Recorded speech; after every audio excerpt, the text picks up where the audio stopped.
And welcome back to the CC Zone for Season 1, Episode 3. My name is Lindor, and I am here with Brankles and Hiccup to bring you this episode.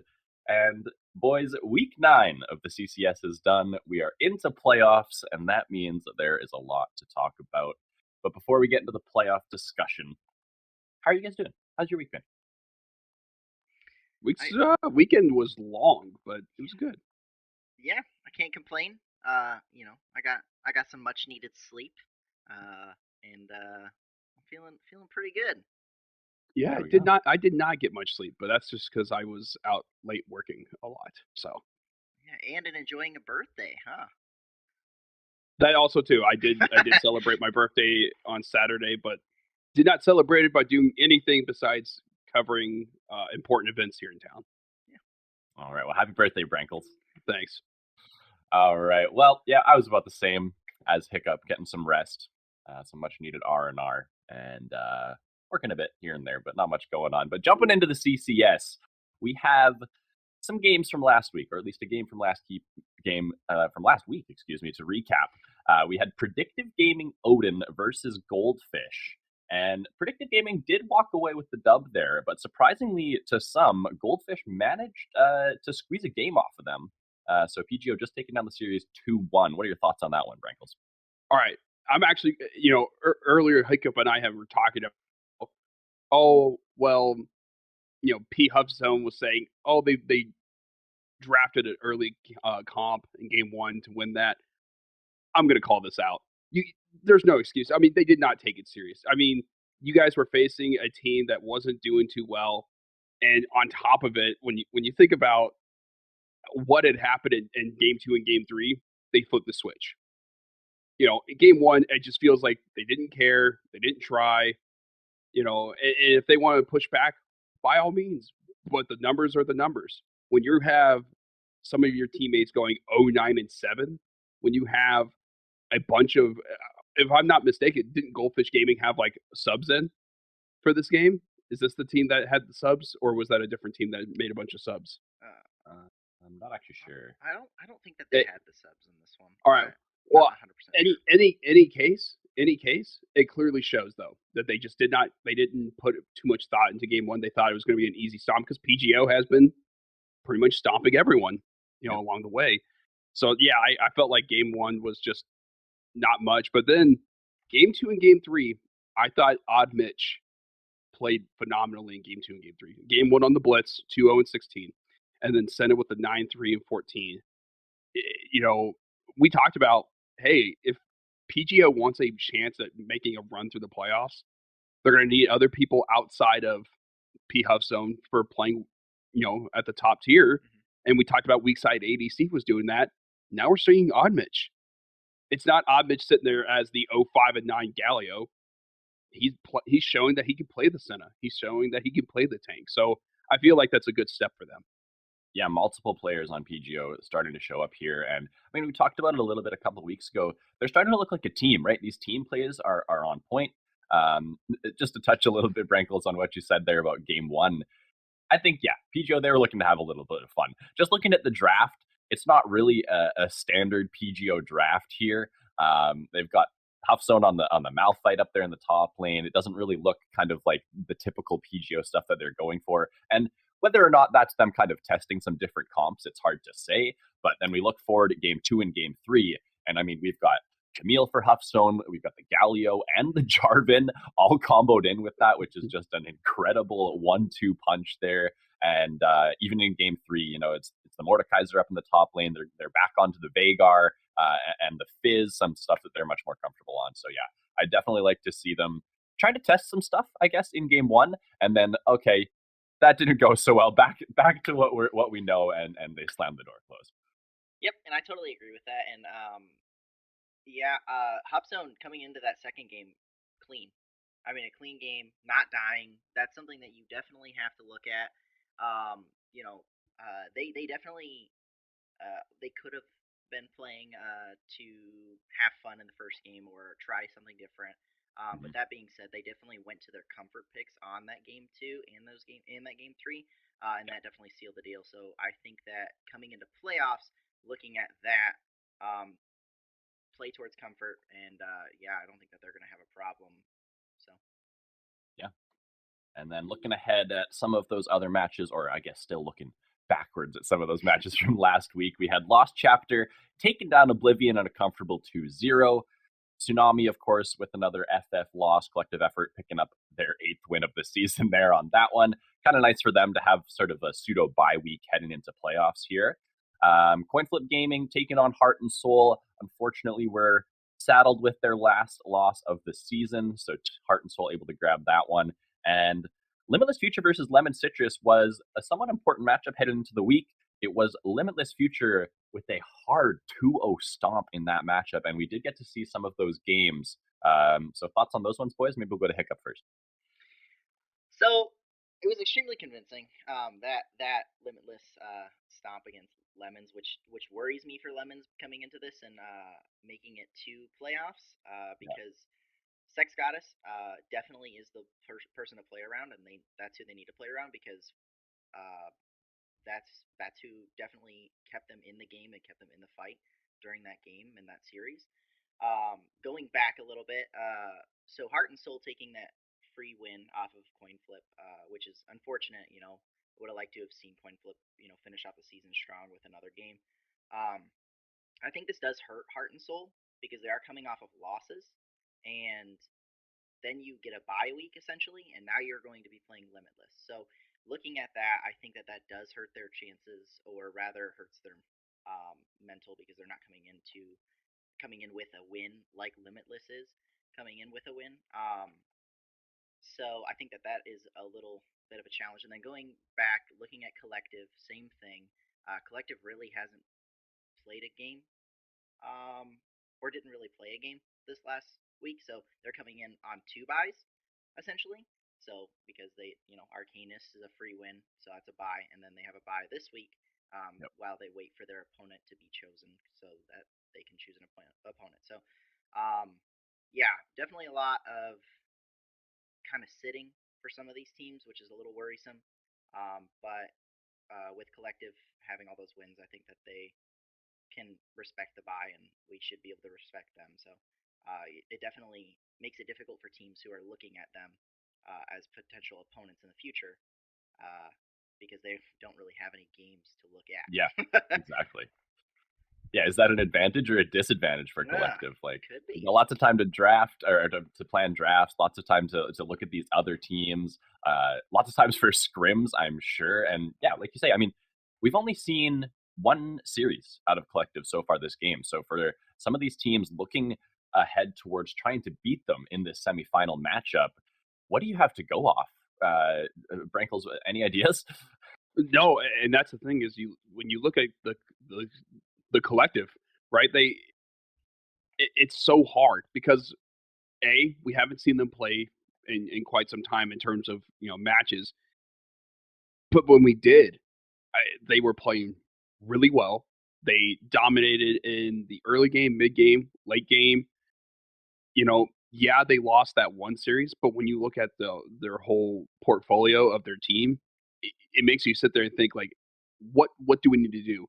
And that's where we were talking about teams like PGO and in Limitless Future.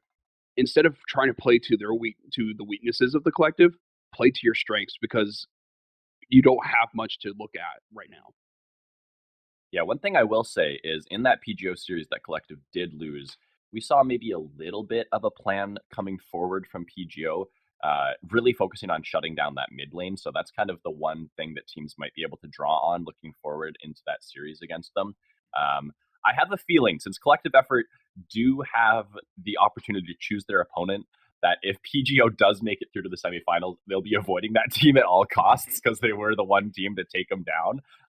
So we'll see. I think they'll probably be taking their pick of either Limitless or Heart and Soul for the semifinals. But speaking of the playoffs, we can get into that discussion here a little bit more in just a moment. Because first, Week 9 wrapping up, we need to name our player of the week for Week 9. Hiccup, who you got? Oh man, okay, so this one was actually very difficult for me. Looking between these two players, I was looking at martial arts for why first because the game one was I started with game two unfortunately because that's how I started looking at it. But game two, I should talk about first. The Darius, I believe, was just on point and taking Jungle Farm, taking every little bit of advancement from the enemy teams possible, and that was amazing, great plays, and then stuffing the top laner that you were against is it's key. So looking at that, then I was like, all right, well let's look for someone else, and then I saw Omnific, and it was just disgusting, especially that Jinx game. I do recall a J4, it was a Myth Jones. Myth Jones jumping in, ulting about three members. I can't remember off the top of my head. It was about three members towards the end, and Jinx just popping off because that synergy right there to land those two and be next to each other during that team fight is huge. It's a free win essentially because Jinx getting excited, just throwing everything she's got at them with those with that cannon. So yeah, I mean it was huge. I'm gonna have to give this one to Omnific this week. Wrinkles, what do you think? Well, I'm gonna say your pick is boring. Mm. Because you're choosing a game where you're like, oh, cool, a stomp, yippee. Series. No, honestly, I'm gonna have to go, and this is just I'm gonna base this just off of one match because I feel like we got to see Gregorio just pop up with a 15:09 Lee Sin. And this is where I think, and this is why I think it's the player of the week. They are facing Oblivion Esports, who are playing for their playoff lives. Game 2, backs against the wall, and he didn't let up. He just he put the proverbial heel into the throat, through the ground. It ended Oblivion Esports just like that. He Thanos snapped them with Lee Sin. And you look at that, you're like, man, just that crushes your soul. And now teams like Limitless Future or whoever wins out of these quarterfinal matchups, if you don't get chosen by the collective to face off, now you're gonna have to face off against Gregorio. True. Yeah, it makes both sides of the bracket scary. And while Gregorio did maybe turn Oblivion Esports to dust, I have to agree with Hiccup on this one because Omnific, he had a good series, and that's not even the biggest part. The reason I want to give him MVP this week is because having this series as an AD carry heading into playoffs gives your team so much confidence heading into best of threes and best of fives during playoffs. These games are going to be tight. They're going to go late, and having an AD carry that you trust in that late game can give you so much more confidence in those late game team fights, can even give you so much more confidence in your mid game shot calling because if this game goes later, listen, we've got Omnific. He's playing Jinx. He's scaling up. When he gets 6 items, we can just take them down. So I think that extra boost of confidence that this team, that Limitless is going to have heading into playoffs with that carry potential, I think is absolutely huge for them. So I have to agree. Got to give it to Omnific, but honorable mention for sure for Gregorio. Great performance there from him. Yeah, and just to add, having 70% kill participation on the first game and 77% on the second game is huge, especially for an ADC who needs to be a part of those fights. They are the attack damage carry, so they need to be in there. But it was like set up beautifully for them. I mean, Lemon Citrus literally gave them the Amumu to Snow Life. Why give that man Amumu whatsoever? And second off, of course, Omnific had a great game in game 2 when you have a Darius with 12 kills in the top lane. I mean, the kill participation is there though. So I mean, being a part of those games, being the attack damage carry, being involved in every fight basically, minus the ones where Darius was just stuffing the top laner, or jungler when they came up. So Gregario, if you're watching this, and just know that in my heart that you're my player of the week. Just remember that Hiccup's main role is ADC, and he will choose ADC every week. He's biased. yeah, you could say bias, but it is good to see However, something that someone else can do that I can't apparently. I will say that I am a jungle main, and I still picked Omnific, so Oh, That hurts. take it as you will. well, best of the game versus best of the series are two separate things. All right. Well, heading into some playoff talk because we have a lot to talk about. We should have the brackets up on your guys' screen here.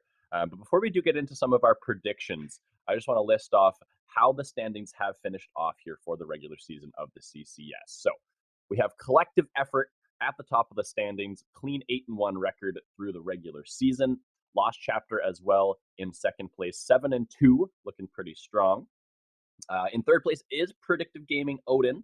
They managed to really make a run in the second half of the season, ending their season at 6-3 and securing that third spot, which I think is very well deserved. I think that this team in the second half of the split has looked much better than they did in the first half, and being able to not quite contend for those top two spots, but really secure their spot at third is pretty impressive. Then we have TA Heart and Soul and Limitless Future, both tied at the 5-4 win record. They are in fourth and fifth, respectively. And Lemon Citrus capping things off here at the sixth place, the last playoff team. They barely squeezed a playoff berth out, winning the head-to-head against Oblivion Esports, despite their tied season match record at 4-5. So they are our last playoff team. But heading into predictions here, boys, let's start with, what should we start with? Let's start with the PGO game. Let's start with PGO versus Lemons. Who do you got? Hiccup. All right. So I have PGO winning this one 3-0. And it's there primarily because Lemons is coming off of a 2-0 loss to Limitless, and PGO is on a stride right now. Yeah, they did lose one single game, and honestly, Lemons, if you guys want to take a shot at this, go watch that game. Watch game one, see how they did it, because that's how you need to do it.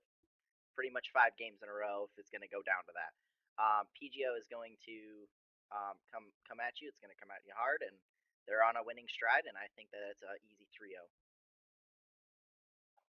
Sprinkles, Yep. what you got? Yep, I have to agree with Hiccup. It's going to be making lemonade. They're just going to throw that into the blender. They're going to throw that into to everything. It's just there's nothing that Lemon Citrus did this past week that makes me feel as though there's any confidence of taking a game off of PGO. Granted, PGO lost game one, in that matchup against Goldfish Gaming, but there's nothing that Lemon Citrus is doing right now that tells me, oh yeah, they're going to take a game off them. I will say that Sex Goddess does look good.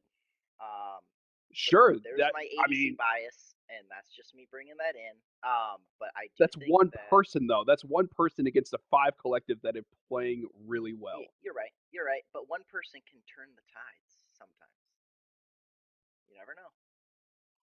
Yeah, yeah. You know what? We'll use that. We'll talk about how the fact that you look at the stats and you look, oh yeah, Six Goddess, 8, 5, and 9 as Philios. Oh, that's great when your jungler's 1, 9, and 2. Yeah, we'll keep that in mind when he's getting blasted. That's how it is when we play together, anyways. That's also true. Yeah, I mean, I think we're all in agreement. PGO is going to take this one down. Yeah, I mean, I've talked about this a little bit in the past, but I just think PGO, they have such a versatile playstyle. Huffzone, he's got the ability to play the carries in the top lane. We've seen him succeed on the Shen and things like that. So Whole Grain Man has just been solid all season long. I think Charizard is one of the best junglers in the league. And yeah, I mean, Weakside and Odd Mitch, they're starting to build that synergy. They're starting to look good in the 2v2. Weakside has put in work time and time again. So yeah, I think this team is going to take down the 3-0. Simple as that. All right.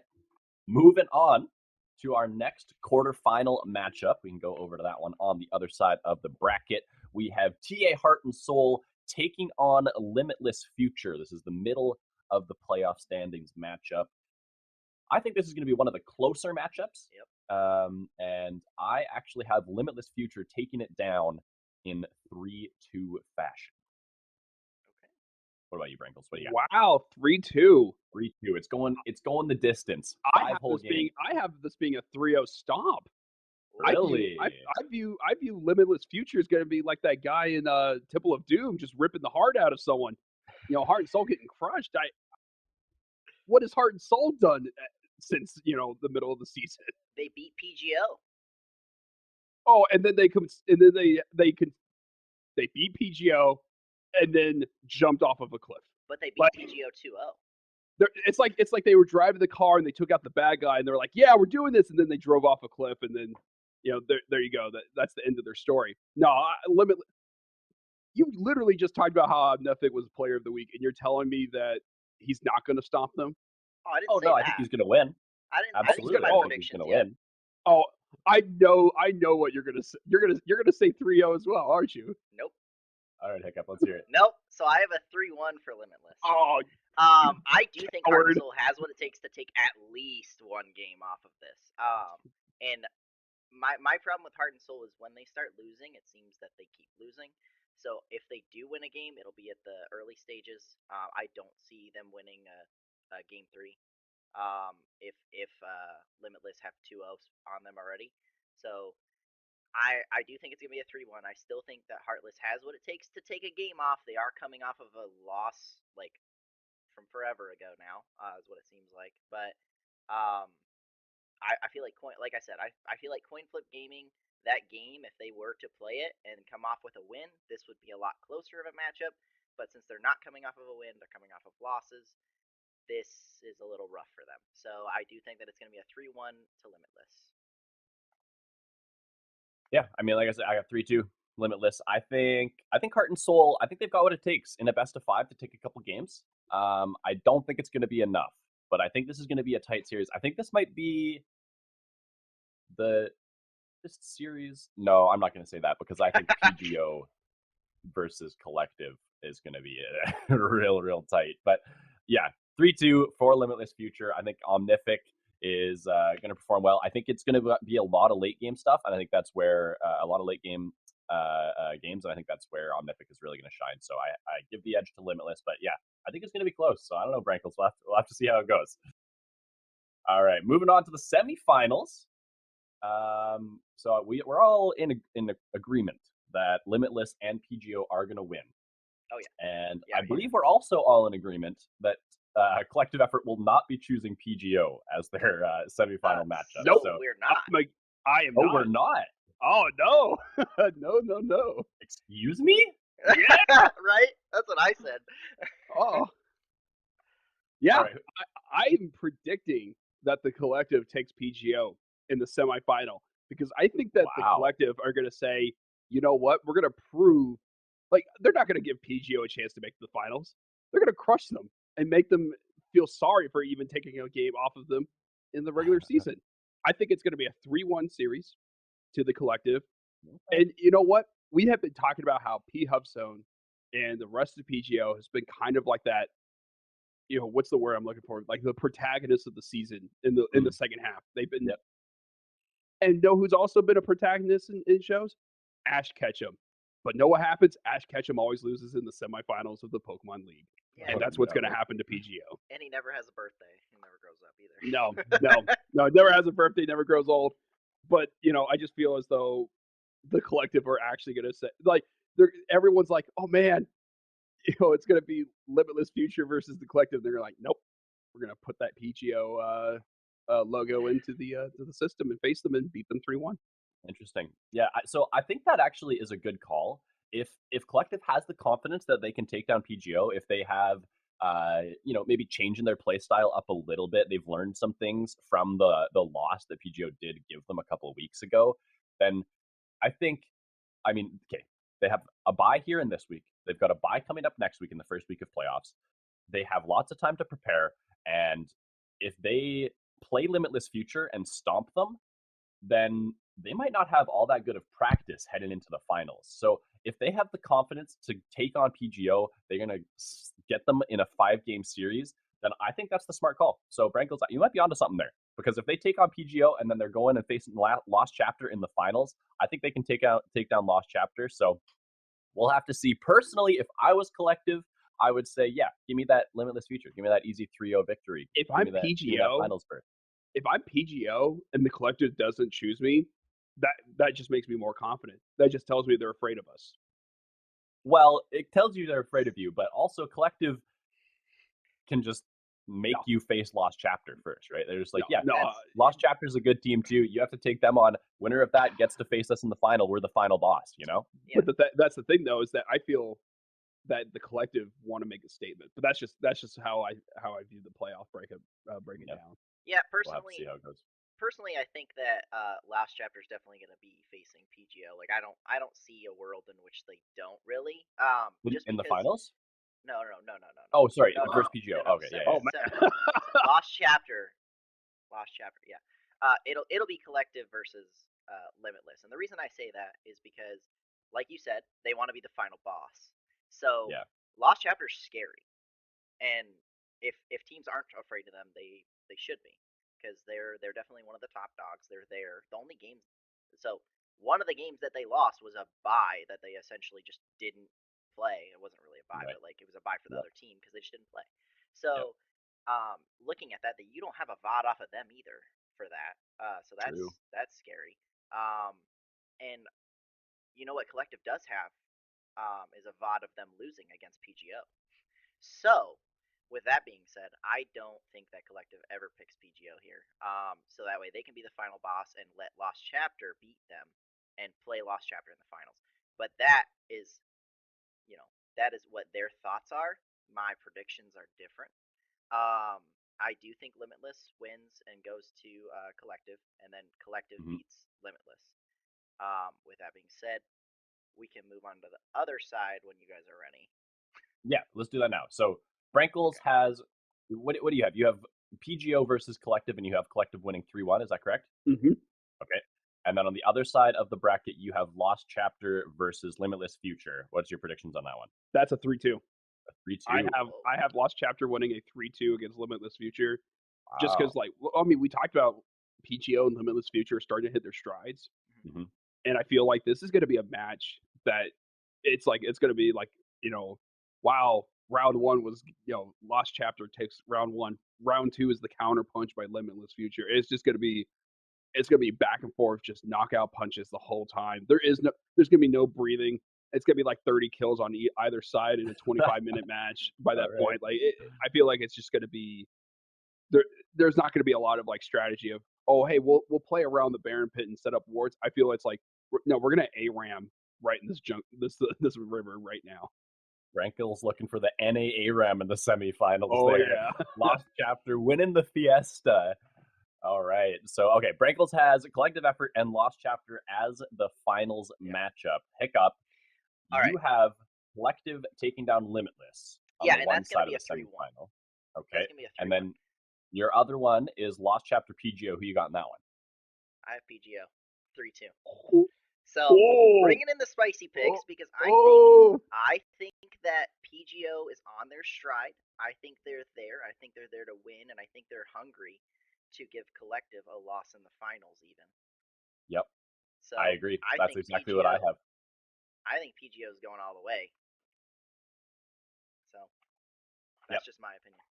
I'm exactly the same as Hiccup. So I've got Collective versus Limitless Future, and that's an easy 3-0 for Collective. They're getting into the finals. They're going to be that final boss. And then in the other semifinals, Lost Chapter PGO, I think that PGO is so hungry for this victory. When I was listening to their comms a couple of weeks ago, they were hype AF, all right?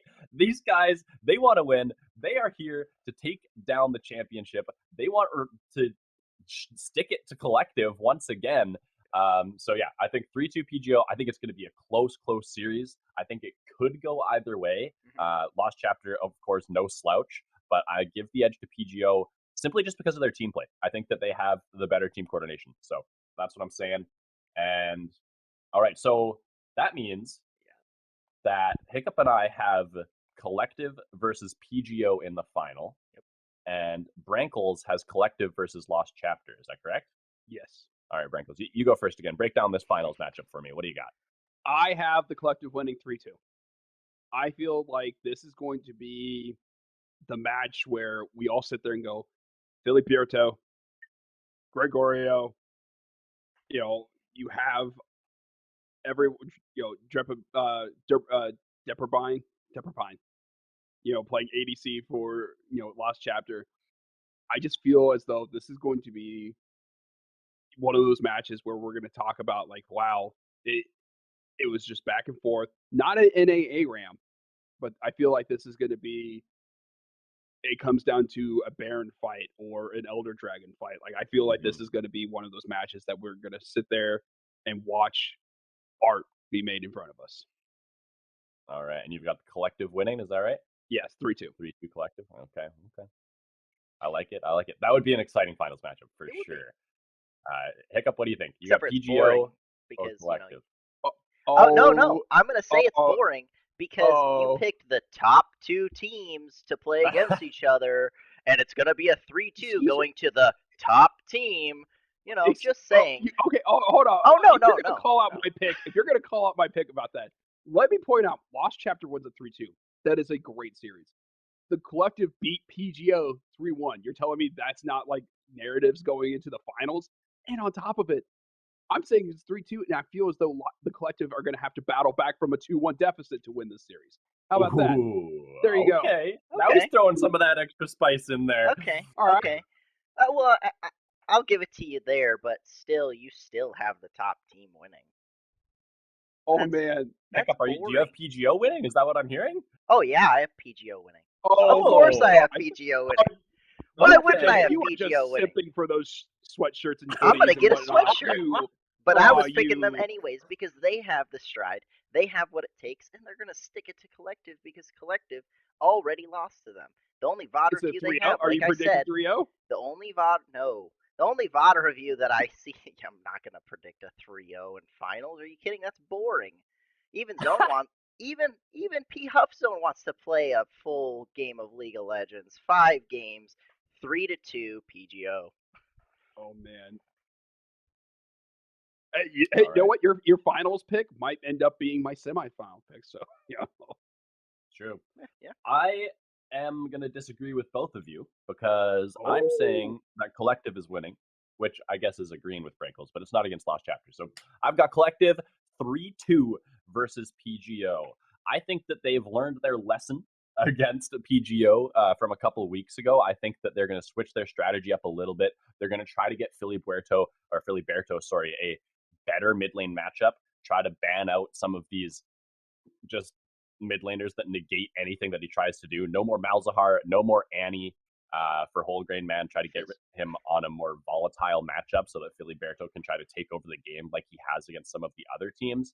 I think the top lane, PGO have an advantage up there. I think that Puffzone can definitely get some stuff done there, but I think that if Filiberto gets a positive mid lane matchup between him and NACL, I think they can start to take over the game from there. So I think PGO are going to take a couple games. I think it's going to be a very, very close series, but I think ultimately Collective are the final boss, and Collective are going to take it home. I think they're going to be the champs of the CCS. So. All right. That's 2 predictions for Collective here from the CC Zone cast, and 1 for PGO, taking it all down. So get your brackets into the CCS bracket challenge category. See if you can have a perfect bracket. We obviously are not all in accordance, so it's gonna be a spicy playoff run, and I'm definitely looking forward to it. Me too. Can't wait to stream one of these games because I'm gonna be so excited the whole time. Yeah. It's when's the first game? Thursday. And they're both played simultaneously on both of our Twitches. So we have 2 Twitches now, two broadcasting. We're gonna do it at the same time, and I will be. I'm not sure which game I'm gonna be broadcasting, but we will have broadcasting of both games, and it's going to be an exciting series for both series. So I'm Yeah. excited to broadcast them, and I hope you guys all tune in to both of them because that would be awesome. Yeah, if you got two monitors, you better have one on each monitor because both of those matchups are going to be extremely hype. And I think we have super exciting matchups all throughout the playoffs. I think the semifinals are going to be spicy. Limitless Future starting to look good. Of course, PGO, Lost Chapter, and Collective have been trending upwards for the last couple of weeks as well. So lots and lots to look forward to there for the next couple of weeks. But moving on a little bit, as we've done all our predictions, I don't think there's much else to talk about in the CCS, except actually, we should talk about the 1v1 coming up this week between Densoft and HuffZone, because if you guys haven't been paying attention in the Discord, there's been some spicy stuff going on. I don't know, Hiccup, have you been following some of that? Oh, they're just following some of it, trying to win a shirt. Been trying to win a shirt for some time now, and Densoft even. Yeah, Hook us up, man. Yeah, I'm like, I'll wear it during the CC zone. Come on, free advertisement. Let's go. There we go. With the signature of the winner, because they're gonna win. Oh, wow. No, yeah, but it's gonna be spicy. I think it's for a moderation spot, so he could be a Twitch mod if he wins. I'm not 100% sure on what the full agreement is. So we'll have to take a look as we get closer. We did want to do it on the CC zone. Unfortunately, our time constraints and stuff, and then editing and with all that to take into account, we're not able to be available for that. But we hope that the CCS team wins. We should have the winner on the. I say we should have the winner on the CC zone. They're definitely going to talk about it. We could do that. We could next also week. Do, we should have the winner. We could also put them on the analyst desk. I think that would be a pretty neat thing. Or even have that fight on the analyst desk. So maybe we'll talk to the admin team and see what we can do about getting that up there. But I'm excited to see it. Definitely a lot of trash talk. It's going to be a very good match, and I think HuffZone might think it's going to be a short one, but I think Densoft thinks so too. So we'll see. Yeah, I don't know what the format's going to be for that. Is it just going to be a straight up 1v1 for like one game, first blood wins, or are they going to do best of three? Croc-off, I think is what they're saying. So I think it's going to be a Renekton. Oh, okay. Mirror matchup? Yeah, mirror matchup. On the ARAM map. So how we do this, and then it's just 1v1, first one to die, and then first tower. That's boring. Why go with Renekton? I like Renekton. Hey, if I was in a 1v1, you would say champ, Yep, I was going to choose Soraka.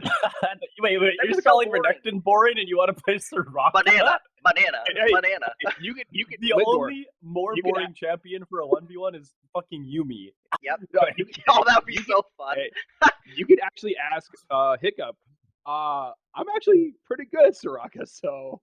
Yeah, he matches himself up with everybody else who plays Soraka, so I don't know what number you are now with your wins and your. Oh, I'm actually in the top. I'm actually in the top 7% now in the world for Soraka. So. Yeah, that's out of the 10% of the world that actually plays that dumb champion. Oh my. What is that based on mastery score rankles or what? No, that's based off of it's with Professor.gg. It takes it takes like KDA, gold, all these other like stats, and like compiles it.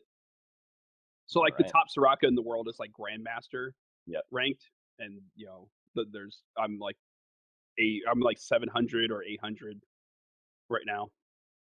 All right. Yeah. We got a Soraka one trick in the chat, and I didn't even know. All right. So Soraka one trick in the bot lane. One trick Trundle in the jungle, right? Okay. Two trick. My bad. But, depends on the right, lane. moving off of the CCS zone, we've got Worlds coming up. It is still 3 weeks until the play-ins are starting. We don't have any groups for play-ins or anything like that, but we do have all of the teams locked in from every region. So I don't know if we're going to get this on your screen here for the CC zone, but maybe it's up there. But I'll read it out. So from the LCS, we've got some representatives here. We got C9, TL, and 100 Thieves, of course, as everyone probably already knows. From the LEC, it's Mad Lions, Fnatic, and Rogue coming in. LPL, we've got 4 teams, of course. FPX, EDG, Royal Never Give Up, and LNG. And LCK, we've got Damwon Gang, Damwon Gaming Kia coming back to try to defend their world title. Gen G coming once again. It's Hwana Life Esports coming in this year. Chovy carrying the squad to a world's birth this year. And then, guess what? We got the unkillable demon god. It is Faker coming in on T1 to play as the last LCK representative. And then moving over to the PCS, the last major region, we have Paris Saint-Germain coming in once again. They performed quite well last year, so I'm excited to see them again this year. I think they have the exact same roster as they did for Worlds 2020, and it is Beyond Gaming making an appearance this year. There are, of course, some minor region teams as well, so you can check those out on the screen. But as for the major regions, that is our teams. And I got to say, I'm excited. I'm excited for Worlds this year. Oh, for I sure. think LCS have a little bit of hopium. I've been drinking that hopium on a nightly basis, so we're gonna see how that goes. I just want a quarterfinals berth, man. That's all I want. Just a best of 5, please. I feel like we're going to get one from 100 Thieves. I really do. You could, hey, you know, Hiccup, you could say it all you want. You know, I am a huge fan of them, but I really liked what I saw from the playoffs, and I feel like they have a legitimate chance of making the quarterfinals. Hopium, hopium, That's fair. hopium. Yeah, that's fair. all- I mean, they look really good if Closer can carry them. No, I'm just kidding. Excuse me. It's Faker Dogge, okay? Come on. Yeah, there's that. I mean, FBI and Huhi are a great bot lane together. They are. That's fair. And, and someday, you know, has those games where you're like, wow, on the Shin just kills everything. I think that 100 Thieves match up pretty well against the LEC teams who like to play the faster pace and the LPL teams who like to play a faster pace. I think the couple of teams that they might struggle against is some of the LCK teams who play a little bit more of a slower, more calculated style, because they're going to be hard pressed to find advantages against that kind of a team. These LCK teams, some of them play really smart, really slow, and they like to just slowly accrue advantages and then use that to break the game open. Whereas the LEC and the LPE teams, they like to play fast and loose, especially Rogue, especially Mad Lions. A lot of those Chinese teams, of course, are known for it. So I think 100 Thieves, they've obviously been working on their early game aggression. They've been working on getting individual leads in lane and then transitioning those into bigger, more consequential leads. And I think that that'll well against some of these more fast-paced teams. But I mean, like I say, I mean, some of these LCK teams, they might just kind of choke them out. They might just play better macro. They might be better in lane. And those small advantages really do start to add up. So I think that might be their one struggle. If they get into a group against a tough LCK team, that might be the one thing that trips them up. I agree. I think that's that like methodical, slow destruction from the inside that LCK provides. Um, I mean, like everybody there, all the teams there are definitely a threat for 100 Thieves. But like I've said before, as long as North America plays towards their game and not towards LCK, not towards LEC, any of these other types of regions, as long as they play their game and don't try to morph their game to match someone else's, I think that we have a good shot of making it into the quarters. So we'll see what happens. Fingers crossed for an easy group, baby. Come on. Yes. Oh yeah, group of life. Group Actually, of life. If we wanted to predict slightly of what I think the group of life would be, Yeah. because yeah, I don't know if there is one, to be honest. Yeah, it's well, rough. 100 Thieves is the 1 seed because they took first. So yes, I feel as though the group of life would be 100 Thieves, Rogue, yeah, RNG, and then maybe Unicorns Beyond. Unicorns of Love. Oh yeah, true. Yeah, you need a play-in team in there. Yeah, you get a play-in team as your 4th seed. Right. Yeah, that'll be. There's potential. I don't know. I don't think Unicorns will make it out, but I don't know. We'll see. It really just depends on play-ins and how they get grouped. Because, like I've said before, I think that C9 will realistically get out of the play-in stage, but it really just depends on who they're grouped with. Because if you get grouped with someone like what is it, Hanwha Life, Hanwha Life, you're gonna have a bad time. They're a good team, and they're in the play-ins for a reason. because they can't fit a fifth spot in their region. um, but yeah, I think it'll be close. Yeah, I'm not really too sure that we can really predict too much, but I do like that your I do like your analysis for the group of life, um, not including Hanwhan Life. Nope. I do not want to see Chovy in that group. No, no. I don't know if they're like all of the teams coming to Worlds this year. I think are so strong. I think the LEC teams, specifically Fnatic and Mad Lions, are as strong as we've seen an LC and an LEC team, even since like the G2 days when they were taking down everyone. I think Mad Lions is super clean. LPL, they have. I mean, they're sending. LPL always just sends insane teams. You're just like, oh, all of these teams are amazing at League of Legends. What do you know? Like, well, isn't it the last? So like looking at them, the last time Edward Gaming was in Worlds was 2018. Mm-hmm. Royal Never Gave Up was 2017. Is that right? No, wait. No. I thought RNG was no. last year. No. Scratch that. Yeah, no. But I'm saying is like, I'm excited. I'm intrigued by LNG because Tarzan is in the jungle. Mm-hmm. True. Yeah, Tarzan. So I'm intrigued on what they do. Man, we go back to those days where Griffin was like this team that one day we need a documentary on what exactly happened to everything with Griffin, because then we would get like insight of what truly went down, because it's muddy as hell. I would argue that this set that's coming to Worlds might be one of the best like world like groups to have come to Worlds. Like just the amount of talent, like all the like, teams combined is the amount of talent and the strength. I think this whole group could beat previous years, pretty handily. 2021 Worlds OP. Yeah, just OP. It's pretty crazy what we have coming in, and it honestly it's gonna be a toss up. Yeah, I think that's really cool for like the future of League of Legends too, right? It's awesome to see like around the world all these teams leveling up, and it feels like it's a little bit more even footing across the board for all the major regions and stuff like that. Maybe that's a little bit of NA hopium talking. We'll see how it goes. Talk to me in about a month and see if I change that sentiment. But yeah, I agree with you, Hiccup. I think it's going to be an exciting world. Yeah, it'll be good. All right, well, moving on. One last thing before we wrap things up for the week, but we have a new champion teaser out. Vex the Gloomist is going to be released. Is she going to be released this week? Is she live on the 15th? Is that right? She might I'm not sure. be. I don't know. I didn't look into that. All right. I will look it up real quick. Okay, sounds good. While Brankles does that, I'm going to read out her abilities. We'll try to get them on the screen for you guys so that you can read along. But all right, her passive is called Doom and Gloom.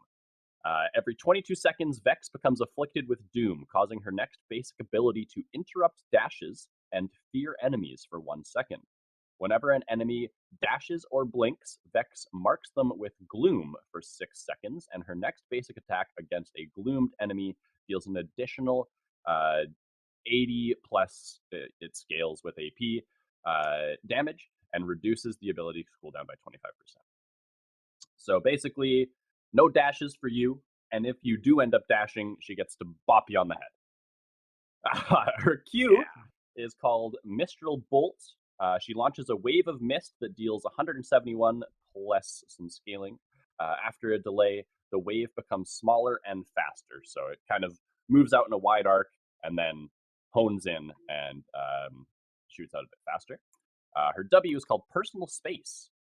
Vex gains 64 shield for 2.5 seconds and emits a shockwave that deals 85 magic damage. So, similar to like a Scion shield or something like that, where you grab a shield and then it explodes for some damage. And Hiccup, where's her E? Did we put her E on here? I don't know what her E is. Oh, nope, I did not. All right. Well, moving on to her R. We'll get the E up in a second. Her R is called Shadow Surge. Shadow, so she has a shadow that follows her everywhere. Her abilities have some stuff to do with that. Shadow excitedly surges forward, dealing 79 magic damage and marking the first enemy champion hit for 4 seconds. Vex can then recast this spell to dash to the marked champion, dealing 160 damage on arrival.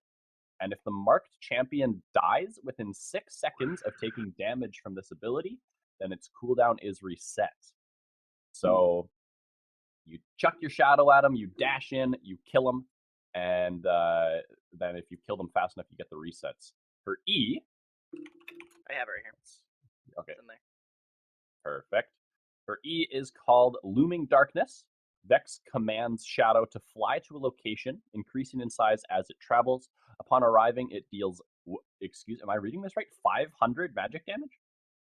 Oh, this is at max rank. Okay, 500 magic damage and slows by 50% for 2 seconds.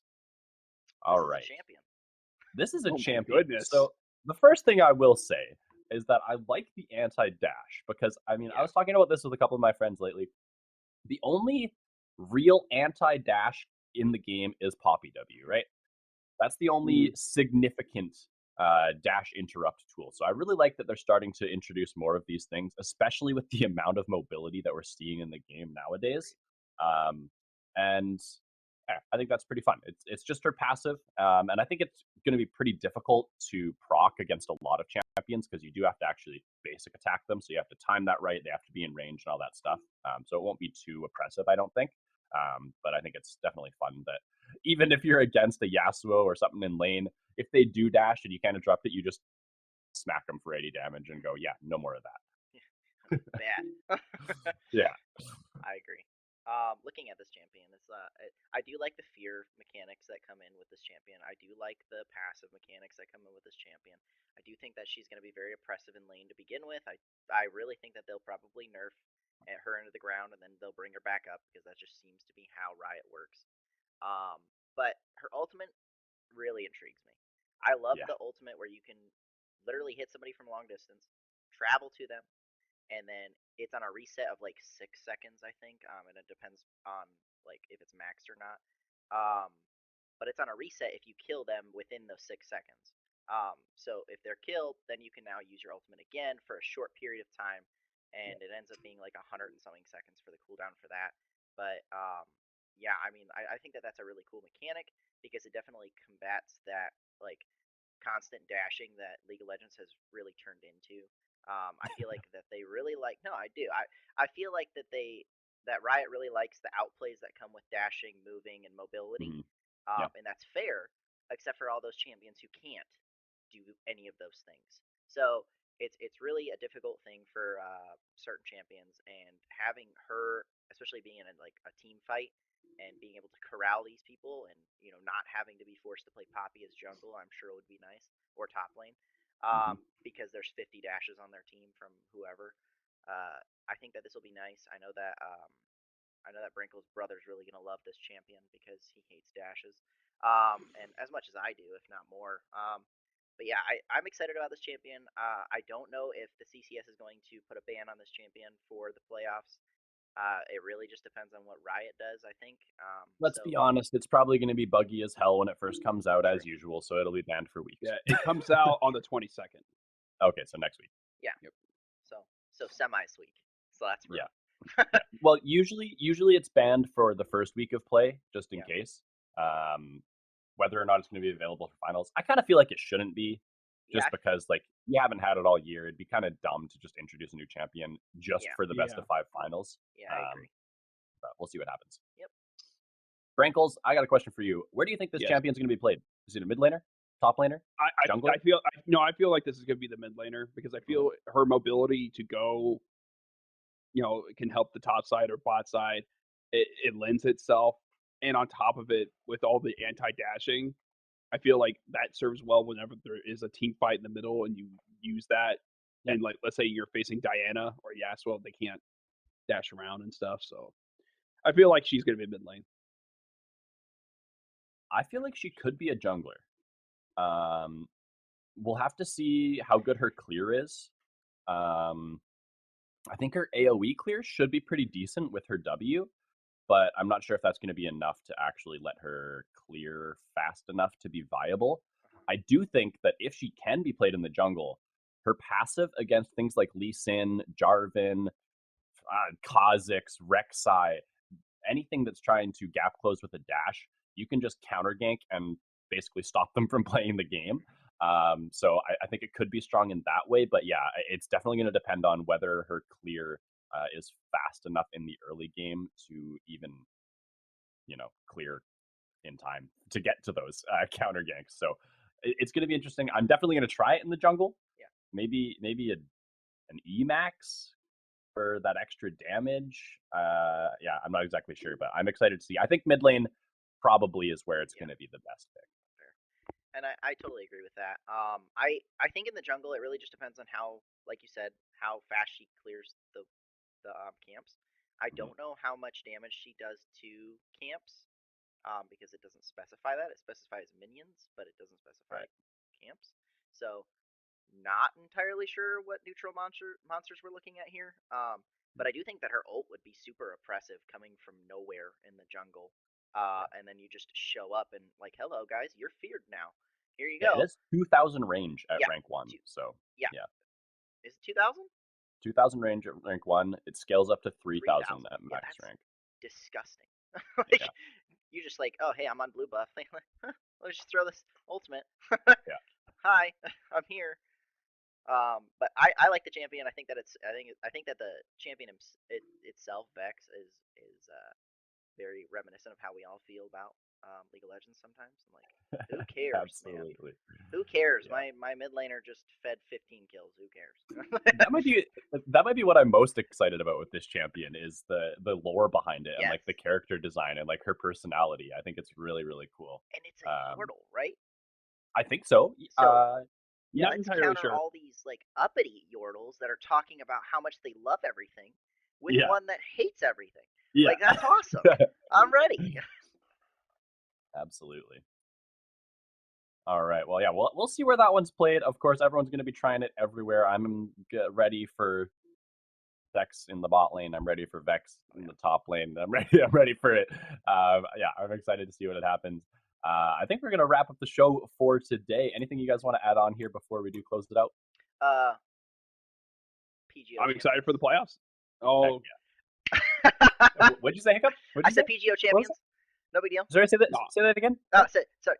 PGO champions. Oh, I see. All I heard was I am a fanboy of HubZone. That's all I heard. No, I'm a fanboy of the team. Now I know you're a fanboy of stats, so let's just let you go. With the stereotypical winner, which is the top of the bracket, playing against the second person on the bracket. Hiccup predicts with his heart. Brankles predicts with his head. We'll see who comes out on top. This week, we've got 2 playoff games going on. Don't miss them this Thursday. Both casts happening at the same time. Hit those up. We've got some good series going on. And, subscribe to the social media. We now have a Twitter set up for the show, so hit that up. Hit up our social medias as well, the 3 of us. We would love some follows. And otherwise, we will see you guys next week. Have a good one. Take care.